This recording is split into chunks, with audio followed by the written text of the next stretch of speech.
ಇಡಿ ಅವರ ಹಿಸ್ಟ್ರಿ ಏನು ಅನ್ನುವಂಥದ್ದು ಎಲ್ಲರಿಗೂ ಗೊತ್ತಿರುವಂಥ ವಿಚಾರ. ಇಡೀ ದೇಶದಲ್ಲಿ ಕಳೆದ 14 ವರ್ಷಗಳಿಂದ ಎಷ್ಟು ನೀವು ಕೇಸ್ ಹಾಕಿದಿರಿ, ಎಷ್ಟು ಕನ್ವಿಕ್ಟ್ ಆಗಿದೆ ಅನ್ನುವಂಥದ್ದು ಎಲ್ಲರಿಗೂ ಗೊತ್ತಿರುವಂಥ. ಈ ನಮಗೆ ಇನ್ಫಾರ್ಮೇಷನ್ ಇರುವಂಥ ಪ್ರಕಾರ ಕಳೆದ 11 ವರ್ಷಗಳಲ್ಲಿ 7083 ಕೇಸಸ್ನ ನೀವು ಹಾಕಿದಿರಿ.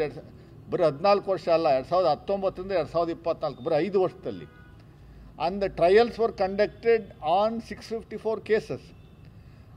ಓನ್ಲಿ 42 ಕೇಸಸ್ ಕನ್ವಿಕ್ಷನ್ ಆಗಿರುವಂಥದ್ದು. ಪರ್ಸೆಂಟೇಜ್ ಎಷ್ಟಿದೆ ನಿಮ್ಮದು? Achievable percentage 0.59%. 7083 ಕೇಸ್ನ ಫಿಟ್ ಮಾಡಿದ್ದೀರಿ ನೀವು, ರೈಡ್ ಮಾಡಿ ಇಡಿ ಕೇಸ್ನ ತಗೊಂಡಿದ್ದೀರಿ 2019ರಿಂದ 24ವರೆಗೆ.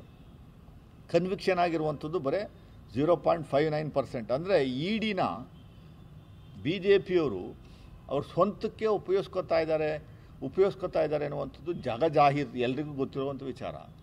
ಅದೇ ಇಡಿನ ಸಿದ್ದರಾಮಯ್ಯ ವಿರುದ್ಧ ಪ್ರಯೋಗ ಮಾಡಿ ಸಿದ್ದರಾಮಯ್ಯನವ್ರು ರಿಸೈನ್ ಮಾಡಿಸ್ಬೇಕು, ಸಿದ್ದರಾಮಯ್ಯನವರಿಗೆ ಕೆಟ್ಟದಾಗಿ ಬಿಂಬಿಸಬೇಕು, ಮಸಿ ಬೆಳಿಬೇಕು ಅನ್ನುವಂಥದ್ದು ಉದ್ದೇಶ ಆಗಿತ್ತು. ಚೆನ್ನಾಗಿ ಸರ್ಕಾರ ನಡೆಸ್ಕೊಂಡು ಹೋಗ್ತಾ ಇರೋದಕ್ಕೆ ಬ್ರೇಕ್ ಹಾಕಬೇಕು ಅನ್ನೋದು. ಇಡೀ ದೇಶದಲ್ಲಿ ಈ ಕೆಲಸ ತಾನೇ ನೀವು ಮಾಡ್ತಾ ಇರೋದು. ಕಾಂಗ್ರೆಸ್ ಸರ್ಕಾರ ಎಲ್ಲೆಲ್ಲಿದ್ದಾವೆ, BJP ಸರ್ಕಾರಗಳು ಎಲ್ಲಿದ್ದಾವೆ, ಅಲ್ಲೆಲ್ಲವೂ ನೀವು ಅವ್ರನ್ನ ಡಿಸ್ಟೆಬಲೈಸ್ ಮಾಡಬೇಕು, ಇಲ್ಲ ಆಪರೇಷನ್ ಕಮಲದ ಮೂಲಕ ಅಧಿಕಾರವನ್ನು ಕಿತ್ಕೊಬೇಕು, ನೀವು ಬರಬೇಕು ಅನ್ನುವಂಥದ್ದು ಉದ್ದೇಶ. ನಿಮ್ಮ ಯೋಗ್ಯತೆಗೆ 4 ವರ್ಷ ರಾಜ್ಯವನ್ನು ಆಳಿದ್ರಲ್ಲ 2019ರಿಂದ 2023ವರೆಗೆ, ಏನೆಲ್ಲ ಅನಾಹುತಗಳು ಮಾಡಿದ್ರಿ, ಏನೆಲ್ಲ ಅನಾಚಾರಗಳು ಮಾಡಿದ್ರಿ ಅನ್ನುವಂಥದ್ದು ಗೊತ್ತಿಲ್ವಾ? BJP ಮುಖಂಡರುಗಳೆಲ್ಲ ಸತ್ಯ ಹರಿಶ್ಚಂದ್ರ ಅವರ ಮೊಮ್ಮಕ್ಕಳ, ಅವರ ವಂಶಸ್ಥರು ಹುಟ್ಟಿದವರ? ಅವ್ರು ಯಾರು ಎಲ್ಲೂ ಯಾವ ಕೆಲಸನೂ ಹಲ್ಕ ಕೆಲಸಗಳು ಮಾಡಿಲ್ವಾ? ಎಷ್ಟು ಬೇಕು ನಿಮಗೆ? ಕಾಂಗ್ರೆಸ್ಸು ಮತ್ತು ಇತರೆ ಪಕ್ಷಗಳಿಂದ ಇಡಿ ಕೇಸ್ ಹಾಕಿ ಅವ್ರನ್ನ ಒಳಗಡೆ ತಳ್ಳೋ ಸಂದರ್ಭದಲ್ಲಿ ಕಾಂಗ್ರೆಸ್ ಪಕ್ಷ ಬಿಟ್ಬಿಟ್ಟು BJP ಸೇರ್ಕೊಂಡ್ರೆ ವಾಷಿಂಗ್ ಮೆಷಿನ್ ಥರ ಅವ್ರನ್ನ ಸಂಪೂರ್ಣವಾಗಿ ಕ್ಲೀನ್ ಚಿಟ್ ಕೊಟ್ಬಿಟ್ಟು ಪಕ್ಷ ಸೇರಿಸ್ಕೊತೀರಿ, ಎಲ್ಲ ಕೇಸ್ಗಳನ್ನ ಮನ್ನಾ ಮಾಡಿಬಿಡ್ತೀರಿ. ಅದೇ ಕೇಸ್ನ ನೀವು ಅದನ್ನೇ ಪ್ರಯೋಗವನ್ನು ಸಿದ್ದರಾಮಯ್ಯನವ್ರ ವಿರುದ್ಧ ಮತ್ತು DK ಶಿವಕುಮಾರ್ ವಿರುದ್ಧ ನಿರಂತರವಾಗಿ ಮಾಡ್ತಾಯಿದ್ದೀರಿ. ಅವರು ಹುಟ್ಟಿಗ ಕಾಂಗ್ರೆಸ್ನವರು, ಯಾವ ಕಾರಣಕ್ಕೂ ಕಾಂಗ್ರೆಸ್ ಪಕ್ಷದ ವಿರುದ್ಧ ಯಾವ ಹಂತದಲ್ಲೂ ಹೋಗಲ್ಲ ಅನ್ನುವಂಥದ್ದು ಗೊತ್ತಿದ್ದರೂ ಕೂಡ ನೀವು ಒಂದು ಪ್ರಯತ್ನ ಮಾಡುವಂಥ ಕೆಲಸವನ್ನು ಮಾಡಿದ್ರಿ.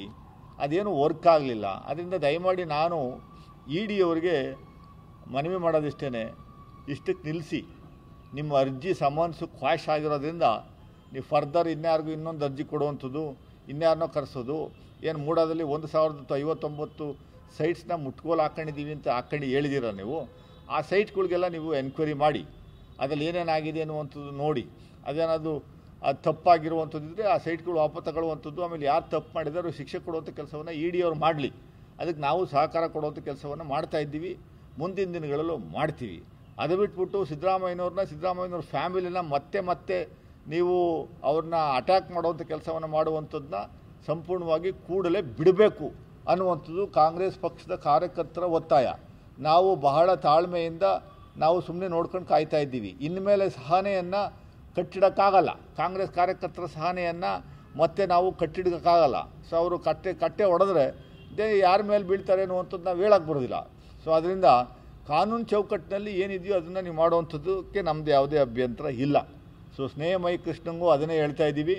ಸ್ನೇಹಮಯಿ ಕೃಷ್ಣ ಪದೇ ಮಾಧ್ಯಮದ ಮುಂದೆ ಬಂದು ಸಿದ್ದರಾಮಯ್ಯ ಸಾಹೇಬ್ರನ್ನ ಮತ್ತು ಅವ್ರ ಮನೆಯವ್ರನ್ನ, ಕುಟುಂಬದವ್ರನ್ನ ಇಲ್ಲ ಸಲ್ಲದ ಆರೋಪಗಳ ಮೂಲಕ ಬೈಯುವಂಥದ್ದು, ಅಪಾದನೆ ಮಾಡುವಂಥದ್ದನ್ನ ಕೂಡಲೇ ನಿಲ್ಲಿಸ್ಬೇಕು. ಬ್ಲಾಕ್ ಮೇಲನ್ನು ಏನು ನೀವು ಬೇರೆಯವ್ರಿಗೆಲ್ಲ ಮಾಡ್ತಾ ಇದೆಯಲ್ಲಪ್ಪ, ಅದೇ ಬ್ಲಾಕ್ ಮೇಲ್ ಟ್ಯಾಕ್ಟಿಕ್ಸ್ನ ಇಲ್ಲಿ ವರ್ಕ್ ಮಾಡಬಾರ್ದು. ವರ್ಕ್ ಆಗಲ್ಲ. ಬೇರೆಯವ್ರಿಗೂ, ಜನಸಾಮಾನ್ಯರಿಗೂ ಹಿಂಸೆ ಕೊಡುವಂಥದ್ದು, ಬ್ಲಾಕ್ ಮೇಲ್ ಮಾಡುವಂಥದ್ದನ್ನ ನಿಲ್ಲಿಸಿ. ನಿನ್ನ ಕೆಲಸ ಏನಿದೆ ಅದು ಮಾಡಪ್ಪ, ನಮಗೂ ಅದಕ್ಕೂ ನೀನು ಮಾಡ್ತೀಯೋ, ನೀನು ಯಾರ್ಯಾರು ಬ್ಲಾಕ್ ಮೇಲ್ ಮಾಡ್ತೀಯೋ, ಯಾವ ಥರ ಬಂದು ನಿಮ್ಮನ್ನು ಕೇಳಿದೀವಾ? ನಿನ್ನ ಜೀವನನೇ ಅದು, ನಿನ್ನ ವೃತ್ತಿನೇ ಅದು, ಬ್ಲಾಕ್ ಮೇಲ್ ಮಾಡ್ಕೊಂಡು ಜೀವನ ನಡೆಸುವಂಥದ್ದು.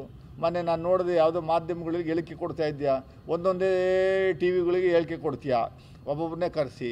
ಅದು ಯಾರೋ ದಾಖಲೆಗಳನ್ನು BJPಯವರು ಕೊಟ್ಟರು, ಕಾಂಗ್ರೆಸ್ನವರು ಕೊಟ್ಟರು, JDSನವರು ಕೊಟ್ಟರು. ಆಯಿತು, ಕಾಂಗ್ರೆಸ್ನವ್ರು ಯಾರು ಕೊಟ್ಟರು ಅಂತ ಪಟ್ಟಿ ಕೊಡಪ್ಪ. ಯಾರು ನಿನಗೆ ದಾಖಲೆ ಕೊಟ್ಟರು, ಯಾವ ಆಫೀಸರ್ ಕೊಟ್ಟ? ಡೆಫಿನೆಟಾಗಿ ಯಾರೋ ಕೊಟ್ಟಿರ್ತಾರೆ.